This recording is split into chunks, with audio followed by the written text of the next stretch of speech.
সরকার কই? সরকার তো নাকে তেল দিয়ে ঘুমায়। এই সরকারের বিরুদ্ধে আগে আমাদের দাঁড়াতে হবে। অবশেষে উপদেষ্টা ও সমন্বয়কদের উপর কঠোর হুঁশিয়ারিমূলক বার্তা দিয়েছেন বৈষম্য বিরোধী ছাত্র আন্দোলনের অংশগ্রহণকৃত চিত্রনায়ক ইলিয়াস কাঞ্চন। হ্যাঁ প্রিয় দর্শক, বিস্তারিত জানতে ভিডিও জুড়ে সাথে থাকুন।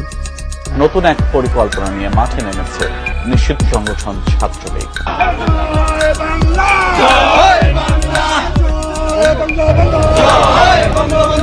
আবারও উত্তাল ঢাকার রাজপথ। নতুন কর্মসূচি নিয়ে রাজপথে মহাসমাবেশের ডাক দিয়েছে বাংলাদেশ আওয়ামী লীগ। 2025 সালের জানুয়ারিতে এই আন্দোলন অনুষ্ঠিত হবে। আওয়ামী লীগের আন্দোলন সফল করতে সকল নেতাকর্মীদের অংশগ্রহণ করার আহ্বান জানিয়েছেন শেখ হাসিনা পুত্র Sajeeb Wazed Joy.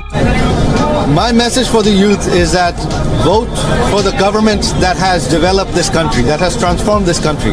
The last 10 years, the world has recognized as a miracle. No one expected Bangladesh to grow this fast. তবে কঠোর অবস্থানে রয়েছে বাংলাদেশ আইন শৃঙ্খলা রক্ষাকারী বাহিনী।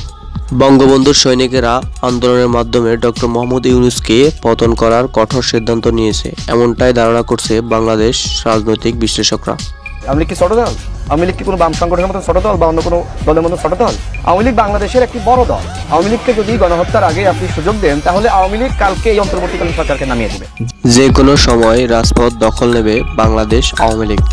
আওয়ামী লীগ এরকম একটা দল, আপনি বুঝতে পারবেন না হঠাৎ করে কোন সময় এরা শহরে চলে আসবে।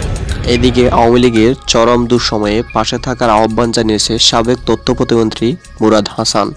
তিনি বলেন, আমি বঙ্গবন্ধুর আদর্শ গড়া সৈনিক, আমি মনে প্রাণে আওয়ামী লীগকে ভালোবাসি।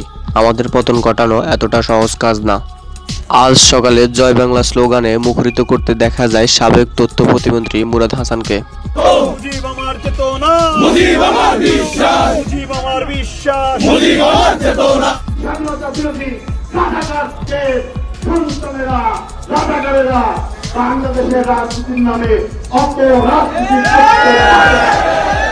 তো প্রিয় দর্শক, দেশের এই পরিস্থিতি নিয়ে আপনার কি মন্তব্য কমেন্ট করে জানিয়ে দিন এবং পরবর্তী আপডেট পাওয়ার জন্য আমাদের চ্যানেলটাকে সাবস্ক্রাইব করে সাথে থাকুন। ধন্যবাদ।